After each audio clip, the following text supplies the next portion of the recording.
Okay, let's go for a walk and talk GoPro. Let's do it.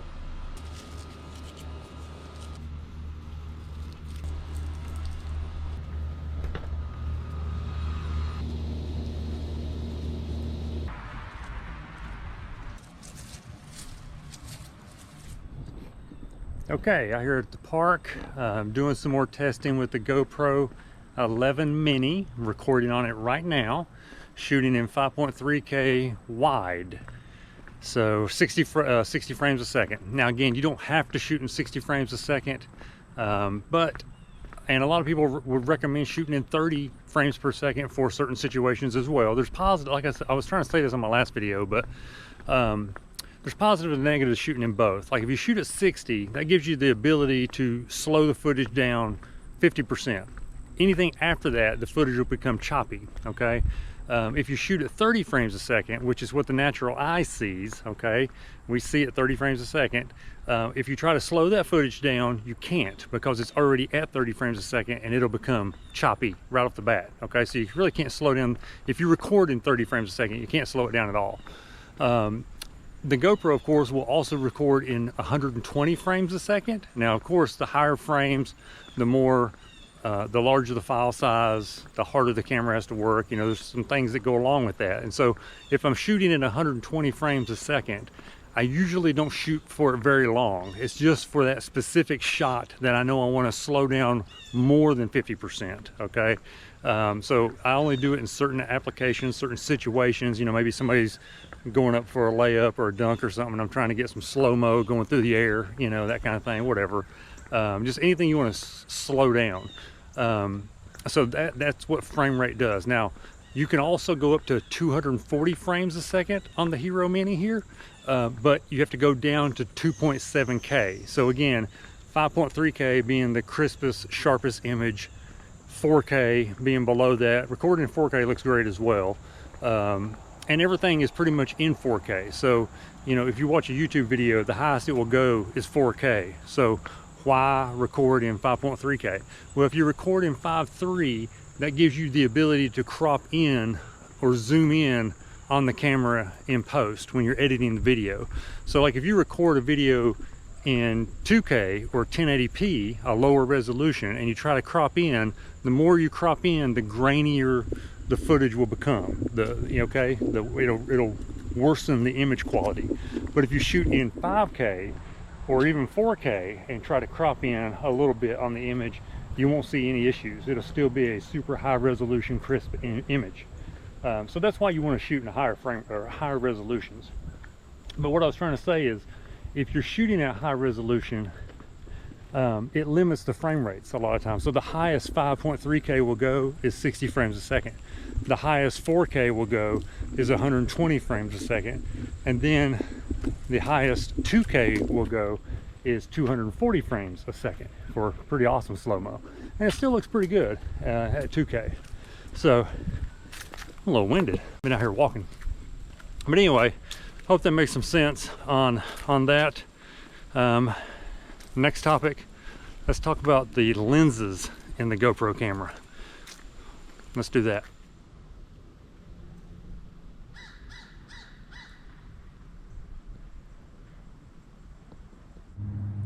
Okay, so in the GoPro app on your phone, okay, you can change the lenses on the GoPro Mini. So just like on any other GoPro, there's multiple lenses for you to choose from. Now, I'm not talking lenses that you actually put on the camera. These are built into the camera's operating system, okay?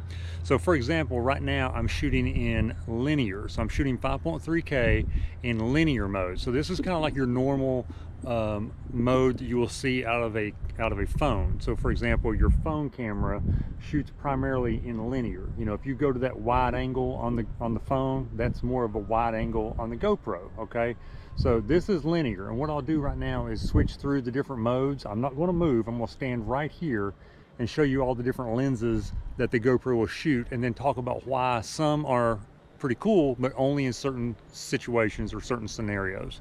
Okay, 5.3K linear. Let's change it up. Okay, now shooting in 5.3K wide. So this should be a little bit wider than linear. You're probably going to see a little bit of fisheye around the edges a little bit. I really like wide though. I shoot in wide a lot, or linear depending on the, the situation. But wide is a good little middle ground there before you jump up into super view and hyper view. But again, this is wide mode. Okay, now we are shooting in super view. Now again, super view gets really wide, as you can see, and it starts to really distort on the edges a little bit more. So I really wouldn't recommend super view for everyday filming. What super view is going to be really good for is if you're like on a motorcycle or a bike or something traveling straight down the road, okay? Anything that's going straight or traveling straight, or like if you're mountain biking, and you're doing jumps. But anyway, more of a POV kind of application, anything straight ahead. Super view is going to be something that you could definitely use as it, if I move over here, for example, I start to look a little distorted looking. If you see me, I might be curving in a little bit or something, but if I stand right in the middle of the camera, looks pretty good, pretty decent, So that's the thing about super view, is it really, the subject needs to be kind of right in the middle of the road, more of a POV, point of view kind of a shot. Let's check out hyperview.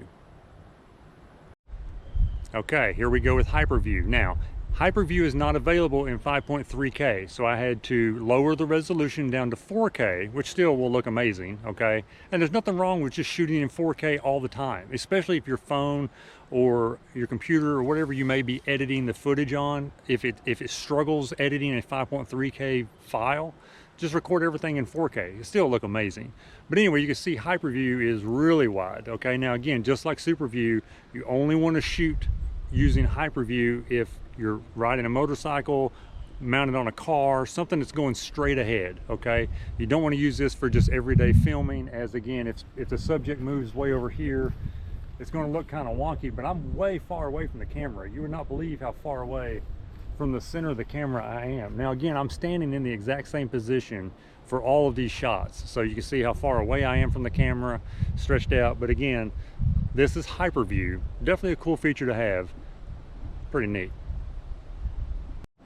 Okay, last thing I want to talk about today are the different resolutions you can choose from. So when you go into 5.3K or 4K or 2K or whatever it may be, you're also going to see a 5.3K 4x3 mode, a 5.3K 8x7 mode. This is 8x7. 8x7 is a new mode on these cameras where it's recording the tallest that the sensor can shoot. So this is an 8x7 and the widest. So the stabilization is not going to be as good in 8x7, but you get a lot more top and wide when using this. This is a really good mode to use if you're mountain biking or on a dirt bike or on a car, for example. Especially, let's say you have you're mountain biking or motorcycle, whatever, and you mount the GoPro on the mouth, or you have it in the mouth mount and you just mount it right here kind of thing. This 8x7 is really good for that POV because it really gives the viewer the ability to see your handlebars. They can see the sky. They really get a good view of you rolling down the mountain, kind of thing, or doing dirt biking or whatever it may be. Now, another thing you can do by recording an 8x7 is in post on the computer, when you go to edit the video, you don't have to leave it in 8x7. You can make it a 16:9, kind of like what your phone would shoot typically, like this. You can make, or a typical GoPro image in just 5.3K or 4K or whatever. That's all in 16:9 ratio. So recording an 8x7 ratio like this will allow you to then crop in later in post to make sure up or down that you've got the right angle. So versus you having to worry about the right angle when you're mounting your camera here and all that kind of stuff, because you can't see it, right? Get your phone out, you could do it, but still, it's almost better sometimes to shoot in 8x7, just record everything, and then in post on the computer, line your shot up. And that way you'll know you're 100% good to go on the angle and everything. It's really a cool feature. Definitely recommend 8x7 for any POV type footage, whether you're going chest mount, mouth mount, helmet mount, anything like that. 8x7 is definitely a good mode to utilize. Okay, so I think that's pretty much it for today's video. I hope that was informative. Again, YouTube is your friend. I mean, there's so much information on YouTube, so many good videos from other people explaining GoPros and everything, and pretty much the settings are all the same on the 11, 12, and 13 cameras. So all the things you can do primarily on the 11, you can also do on the 12, 13, etc. There's a couple of features here and there that are only on the 13 or whatever, but like one or two. I mean, it's nothing. So anyway, I hope this was good information. The more you use your GoPro, the better you'll get at using it. That's the thing. So keep filming.